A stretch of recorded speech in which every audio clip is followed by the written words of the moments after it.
An balima bamanankan mɛn Mali kɔnɔ ani Mali kɔ kan, an ka foli ani waleɲuman dɔn o bɛ ka taa aw kelen-kelenna bɛɛ lajɛlen ma. Aw bisimila aw ka dɔgɔkun kibaru sɔrɔlenw kɛnɛ kan.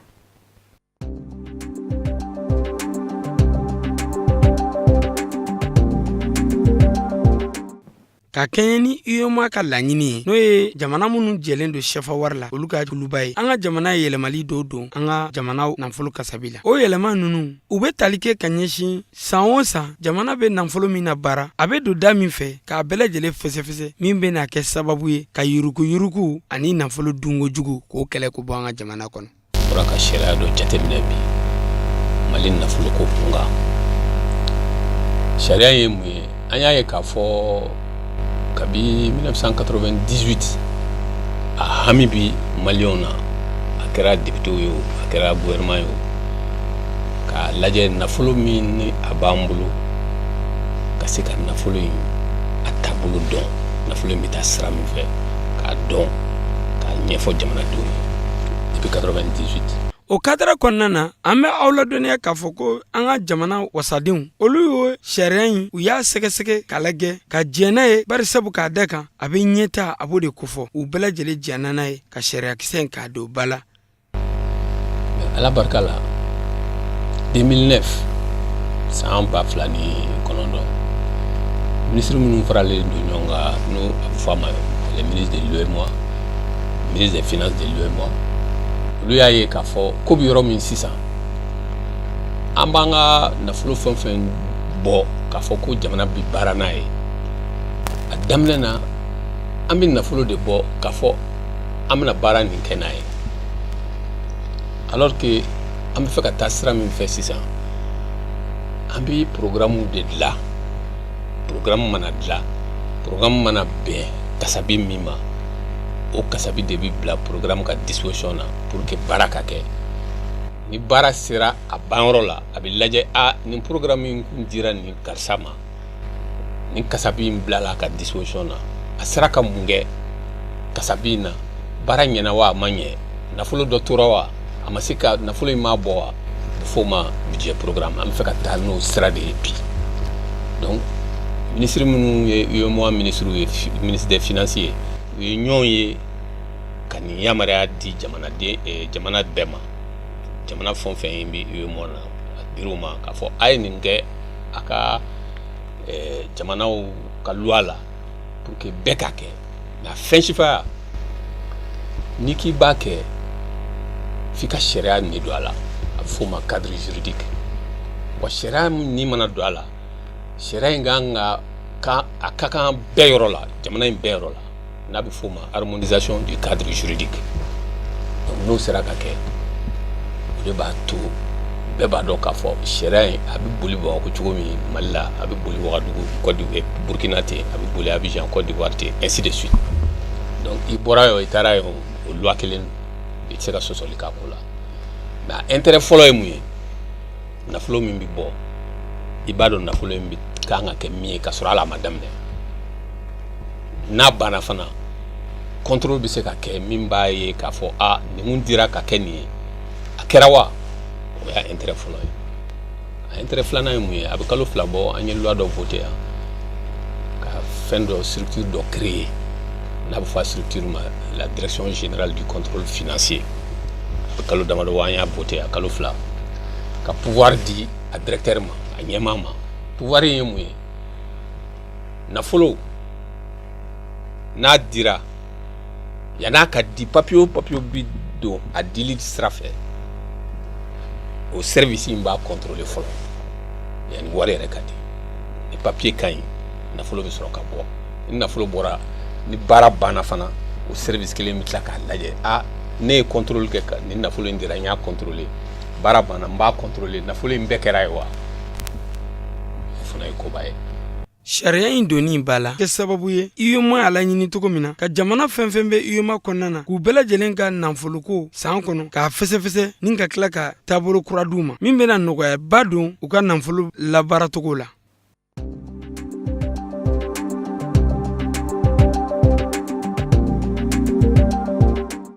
fɛn min tun na ɲinina depuis waati tɛmɛnenw na a kɔni ye sen sɔrɔ kunu n'o ye an ka jamanakuntigi Elhaji Ibrahim Boubacar Keita ale ni fanga senamatɔ ɲɛma n'o ye honorable Soumaïla Cissé chef de file de l'opposition lajɛrɛ boloda u ni ɲɔgɔn cɛ min kɛra jamanakuntigi Jabala la R4 kɔnɔna na ni cɛ fila u da sera fɛn caman ma kɛrɛnkɛrɛn i n'a fɔ gɛlɛya min bɛ kɔrɔn fɛ kalafili minnu bolodalen don jamana kɔnɔ u n'a ɲɔgɔnnaw caman ma Soumaïla Cissé ale ye fanga senamatɔ ɲɛma ye an k'ale lamɛn. Ouais, président ko kanga sama ni tonyogo don tara opposition togola antara président jabi folo kame aba fe ka min foanye en fana kan hakilna tak fo président jamana kungo de fo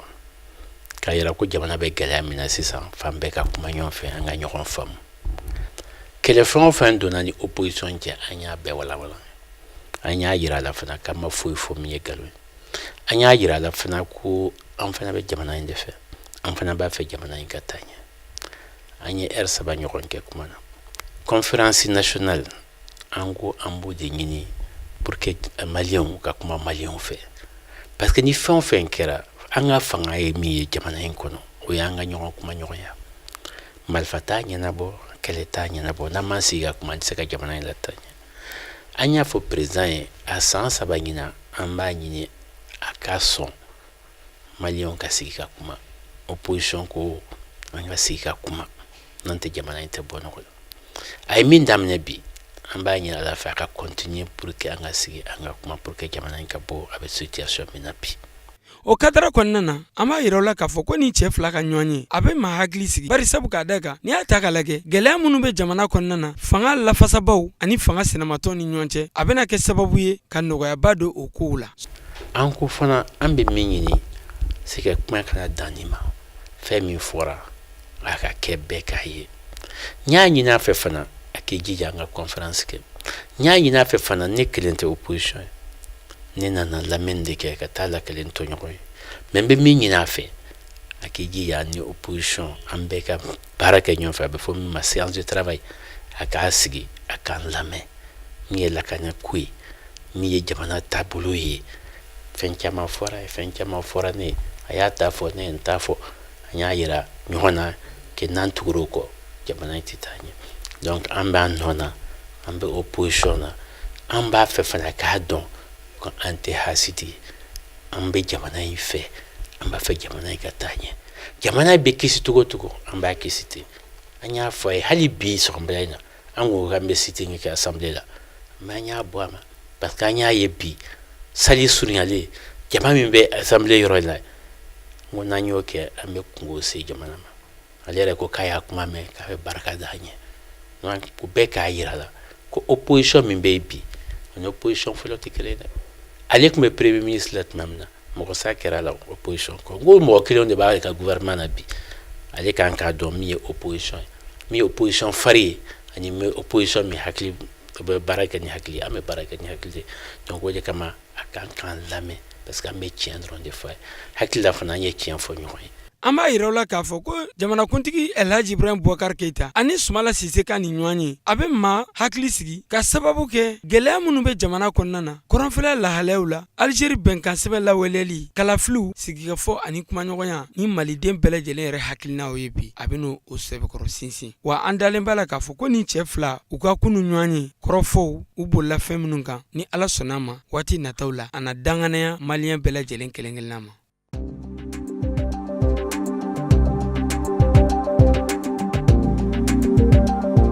Septembre kalo tile 4 san 2013 septembre kalo tile 4 san 2016 jamanakuntigi Elhaji Ibrahim Boubacar Keita a ye san 3 a y'o sɔrɔ jamana ɲɛmɔgɔ la bɛɛ lajɛlen ni hakilinata dɔw ko a ɲɛna dɔw ko a ma ɲɛ o kadara kɔnɔna na san 3 in kɔnɔna na fɛn min ye jamanakuntigi a dogoroma dondonbaw olu ko baarabaw caman kɛra kɛrɛnkɛrɛnnenya la i n'a fɔ an ka finitigilakaw yɛlɛmaba donna u ka baara kɔnɔna na nka ko gɛlɛyaw caman de a bali fɛn caman kɛli la k'o bɛɛ n'a ta bɛɛ lajɛlen k'i hakili latigɛ k'a fɔ ko baarakɛla don. Donc an ka jamana kunu IBK an ka parti président do mais bi a kɛra Mali bɛɛ ta ye an ka parti candidat do bi a kɛra Mali ka président ye donc o la a bɛ ka baara kɛ ni gafe min ye gafe labɛnna an ka parti kɔnɔ n'an b'a fɔ ma ko projet de société comme parti fɛn mana sigi diɲɛ dugukolo kɔ ka parti sigi kun ye ka fanga ɲini ani ka fanga baara waleya ka hinɛ se jamanadenw ma an ko o baara ɲɛdɔn kɔnɔ an ye gafe dɔ dilan k'a fɔ n'ala ye fanga nɔgɔya anw ye k'an ka fanga baara kɛ an bɛ fɛ ka baara kɛ nin bolo ni nin bolo ni nin bolo in kan an y'o bolo minnu ta k'olu sigi an ka gafe kɔnɔ k'o kɛ projet société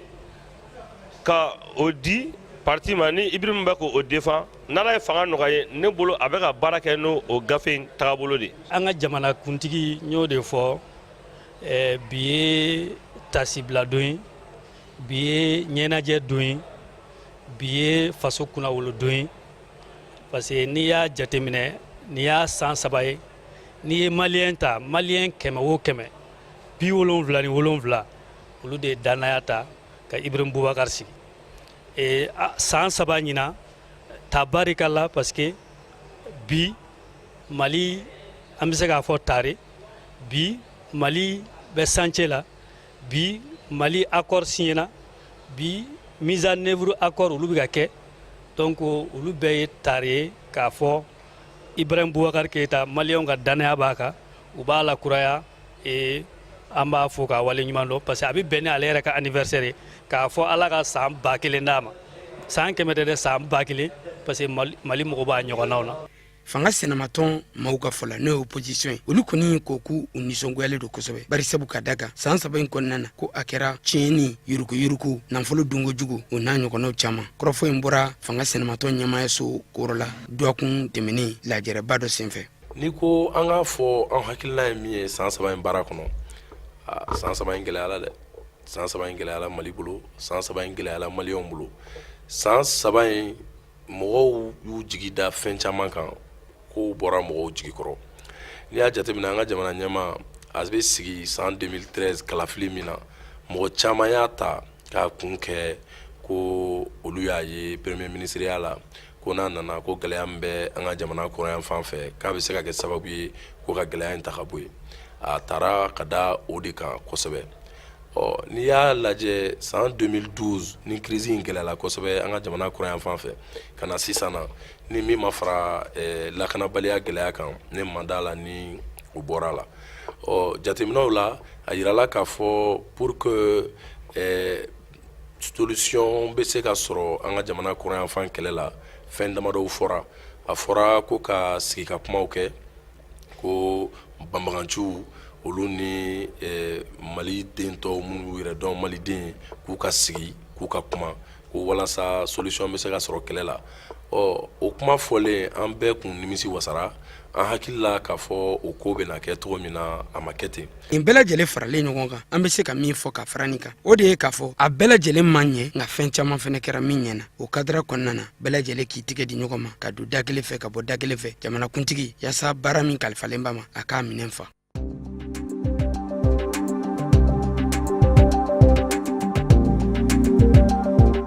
Kati sigibagaw kun y'a laɲini k'a fɔ groupement des leaders religieux du Mali o ka sigi u yɛrɛw tɔgɔla Kati o hukumu kɔnɔna la a Cheikh Sherif Ousmane Madani Haidara ale ni a ka jama ye kunda Kati kan yaasa bureau in sigili baaraw ka se ka waleya a kɛra kunbɛko ɲuman ye kosɛbɛ Katikaw fɛ nisɔndiya kɔnɔna la ni u ka bureau sigili ye silamɛya ye hakilisigi jinɛ de ye silamɛya ye basigi dinɛ de ye silamɛya tɛ jawuli dinɛ ye maa tɛ tɔɲɔ a la kira ka silamɛya kɔnɔ a ka gafe bɛɛ la maa fa t'a la maa tɔɲɔ t'a la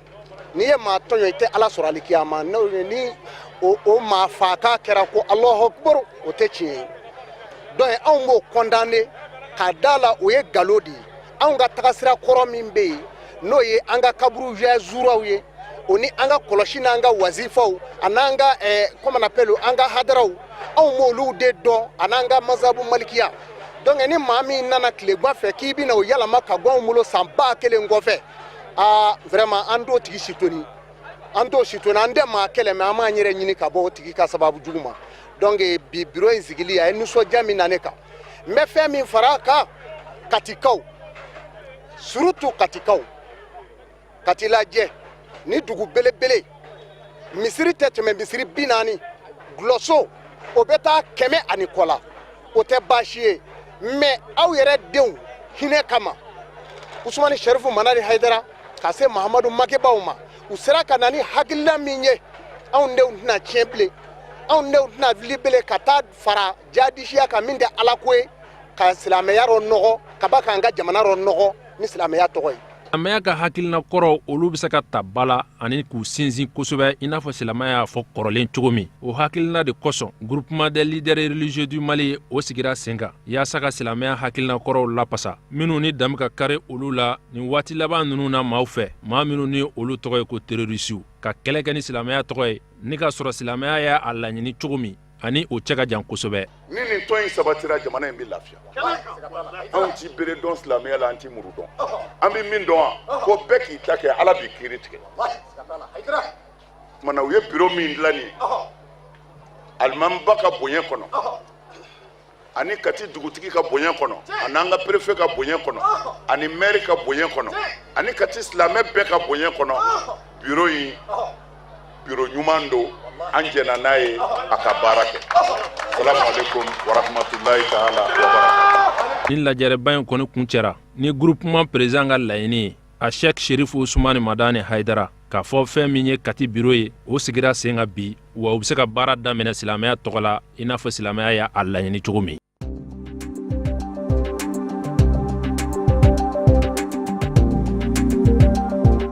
ani seliba tɔ kɔni ye tile dama dama bɔɲɔgɔnko ye hukumu kɔnɔna la fɛn min ye sagaw kɔni sɔngɔ ye o gɛlɛyalen bɛ kosɛbɛ yaasa ka se ka saga kelen sɔrɔ ka na n'a ye ka denbaya la o ye denbayatigi bɛɛ lajɛlen haminako ye o kosɔn n ti sa sɔngɔ o de dalen bɛ sagaw kan i komi san tɔw la an b'a ye cogo min san o san nin gɛlɛya kelen don ka ɲɛsin sagaw sɔngɔ ma seliba ɲɛkɔrɔla la saga juraw fana y'a yira k'a fɔ fɛn min ye saga kɔni nani ye ka don bamakɔ o ka gɛlɛn kosɛbɛ ani ka fara saga baloli kan san kɔnɔ k'o fana ye fɛn min ni o ka gɛlɛn kosɛbɛ an ka jamana kɔnɔ.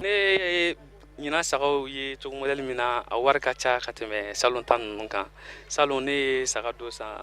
15,000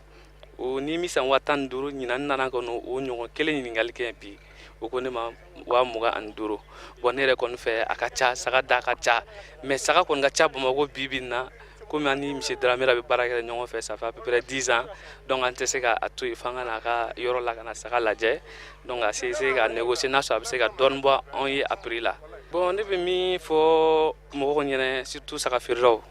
u k'a essayer ka dɔ bɔ saga prix la parce que Maliya bi bi na sɛgɛ bɛ mɔgɔw la sɛgɛ bɛ mɔgɔw la effectivement u k'a essayer ka saga da jigi pour que bɛɛ ka se ka saga sɔrɔ parce que ne yɛrɛ kan ka saga san ka taa n'a ye fo Sikaso pour la fête. yaasa saga sanni ka se ka nɔgɔya saga sanbaw ma saga juraw y'a yira k'a fɔ ko fo dayɛlɛli ka kɛ nɔgɔya siraw fɛ minnu bɛ se k'a to saga sanbaw olu tɛ gɛlɛya sɔrɔ saga sanni na u k'a sara dɔɔni dɔɔni ka kɔn saga sɔrɔli ɲɛ saga juraw bolo o de kɛra nɔgɔya da ye saga juraw ye min sɔrɔ yaasa saga sannaw bɛ se ka nɔgɔya sɔrɔ u ka saga ko waleyaw la u y'a yira k'a fɔ seli ɲɛkɔrɔla la waribɔta kɔni dakun ka bon kosɛbɛ denbayatigiw ma. sisan nana saga ye o ni saga ninnu an ni mɔgɔ caman bɛ baara kɛ ani bendiya bɛ baara kɛ ani bim bɛ baara kɛ bon ni groupe min yɛrɛ filɛ nin ye bendiya taara na ta ye wari ni ye bim ta ye bon ala barika la nana ni saga 600 ani 85 ye bon caman kɔni taara la bon an bɛ ka an kɔni tɛ taa ni saga ye yɔrɔ si la Mali kɔ ani malidenw de bɛ jɛ ka baara kɛ ɲɔgɔn fɛ bon alhamdulillah ɲinan kɔni wanda samiya donna samiya donna sisan de baganw kɔni caman ma fa ka se kɔrɔlen ma ɲɛmɛ ye sugu yɔrɔ bɛɛ la galibaliw bɛɛ la sagabaw kɔni man ca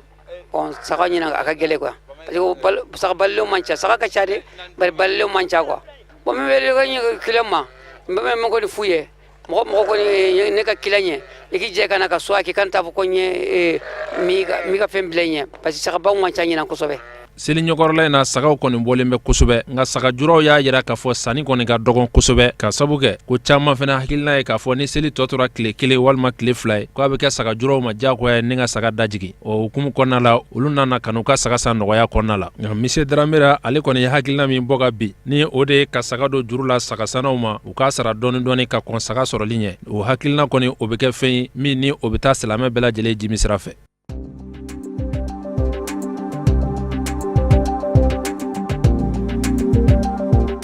Seliba ale ye waati kɛrɛnkɛrɛnnen dɔ ye waati min na musow bɛ dɔ fara u ka cɛnya n'u ka saramayaw kan n'i ye mafilɛli kɛ ka taa musow ka kundilayɔrɔw la nin waati ninnu kɔnɔna na i b'a sɔrɔ suguw ka suma wa maa bɔtɔw fana ma ca kundilannaw yɛrɛ bolo o sababu ye dugu gɛlɛya de ye. Seliba ma nɔgɔn denmisɛnninw ka kow bɛ sen na saga ko bɛ sen na jamana in yɛrɛ a ma nɔgɔn yɛrɛ de ne yɛrɛ filɛ ne ma se mafini yɛrɛ sɔrɔ fɔlɔ sagaw yɛrɛ ma san fɔlɔ kow ka ca Bon, wele la mene bolo ka si muso ma parce que an ye salon tugu ye. A kɔni a ka d'anw ye a gɛlɛyara cogo cogo ka bɔ ka n'u kunkolo dilan. O de ka d'anw ye. Ne kɔni bɛ min ɲini u fɛ ni min ye 400 sɔrɔ o kana an tɛ jɔ. Min ye 1000 sɔrɔ o kana an bɛ olu de ka bila la. Fu kana de n'u mana a maɲi. A ka fisa fɔlɔ an bɛ k'an débrouiller. Mais kuma dɔw la marché bɛ sumaya dɔɔni barisa fantanya bɛ mɔgɔw la sisan nɔ. An ma mɔgɔ caman kɔni sɔrɔ fɔlɔ mais an bɛ k'an débrouiller dɔɔni dɔɔni. A komi seli ma daminɛ kosɛbɛ fɔlɔ mais sani seli cɛ a bɛ se ka kɛ mɔgɔw bɛ bɔ mais gɛlɛya dɔɔni kɔni bɛ yen sisan. A kɔni ka d'anw ye client baw ka bɔ ka na walasa an ka marché caman kɛ an ka wari caman sɔrɔ. K'a fɔ gɛlɛya bɛ yen an bɛ dugawu kɛ de Ala k'a ko nɔgɔya pour que u bɛ se ka na ka n'u kunkolo dilan o kɔni de ka d'an ye. U kana dɔrɔn ka n'u kunkolo dilan seli selen don u k'u labɛn u cɛw ɲɛkɔrɔ. Wari tɛ mɔgɔw bolo bon dɔw fana bɛ yen nɔ a ka di u kana salon na mais wari ko b'a la i m'a ye dɔw fana bɛ u fɛ u kun dilan mais u tɛ se mais u b'a défriser dɔrɔn i n'a fɔ n filɛ nin ka nin mun kɛ a b'u ɲɛda sama muso ka taalan in labɛn de bon gɛlɛya jumɛn ye sisan nɔ a ma nɔgɔn an bɛ mun fɔ cɛw ɲɛna cɛw ka effort kɛ dɔɔni ka dɔɔni di musow ma sinon a ma nɔgɔn pour que u k'u ɲɛda n'u bɔ ɲɔgɔn na seli la u cɛw ɲɛkɔrɔ. Ka kɛ ni waati gɛlɛya ye muso caman kɔni solila ka bɔ walasa ka taa kun labɛn yanni mɔgɔw ka taa tonto ɲɔgɔn ka kun dilanyɔrɔw la. Muso furulenw u kan ka bɔ joona de k'u kun dilan denmisɛnninw ta ma ban fɔlɔ n'i kun dilan i bɛ bɔ ka ni tilali ta la i bɛ taa denmisɛnninw ta ɲɛɲini u bɛ se ka bɔ sisan ka n'u kunkolo dilan muso bogotigini ani muso furulenw ka kun dilan wagati kelen tɛ parce que fɛti mana surunya ni nana ka sɔrɔ yɔrɔ falen don furu caman bɛ tiɲɛ kuma dɔw la kun dilan tagabolo la parce que denmisɛnninw ka kow ma ɲɛnabɔ e bɛ kunkolo dilan sen fɛ. N'i ye mafilɛli kɛ ka taa finikalalaw ka yɔrɔ fan fɛ olu bɛ k'u kunda u ka baaraw waati labanw de kan sisan nɔ sabula maa caman taara ka selifini minɛ ka ban nka finikalalaw ka fɔ la gɛlɛya min bɛ adamadenw kan o bɛ ka kɛ sababu ye ka kɔfaga don ɲinan seli la. A bɛɛ de bɛ yan nɔ jupe pas une jupe ça dépend dɔw bɛ na di dɔrɔn modèle min ka ɲi k'i ko kalo ya banna marché ka suma dɔɔni u bɛ na fini bila u bɛ se ka mɛn dɔɔni ka sɔrɔ u ma na finiw ta ka sababu kɛ wariko ye. Non seli a ka sɔn marché a bɛ yen dɔɔni dɔɔni quoi bon an bɛ dugawu kɛ Ala ka seli tɛmɛ an si ni kɛnɛya la. Bon finiw b'an bolo vraiment an b'u kala mais wari de tɛ ɲinɛ non an bɛ dɔw kala an b'u kala k'u bila client dɔw yɛrɛ tɛ n'u ta bon n'i m'a kala fɛnɛ o y'a dama mankan ye. A fɔ rendez-vous an t'o di hali n'i y'an ye k'o di a da bɛ bɔ client de la ka caya a caman ye client yɛrɛ nɔ ye quoi parce que u bɛ fini bila yan nka mais fini u tɛ na fini nɔfɛ fo ni fête sera tuma min na u bɛ na k'u mago b'u ka fini na donc o b'a sɔrɔ an ye dɔw minɛ donc a bɛ koron quoi fini minɛli a bɛ gɛlɛya a sɔrɔli bɛ gɛlɛya dɔɔni quoi o de bɛ na ni fɔ rendez-vous ninnu ye. Na ni fini u k'u jija ka na ni wari ye joona ou u avance di joona an bɛ se k'a bila programme na cogo min na bon ni seli selen kɔni ka na ko an k'a bila programme na a ka gɛlɛn dɔɔni quoi a bɛ baara compliqué mɔgɔ bolo. O de bɛ dan sigi an ka bi bamanankan kunnafoni sɔrɔlenw na minnu sera ka fara ɲɔgɔn kan dɔgɔkun kɔnɔ k'a lase aw bɛɛ lajɛlen ma aw ni ce aw ka ɲamadali la aw k'an bɛn sini ni Ala ma baasi wɛrɛ kɛ aw ni anw na.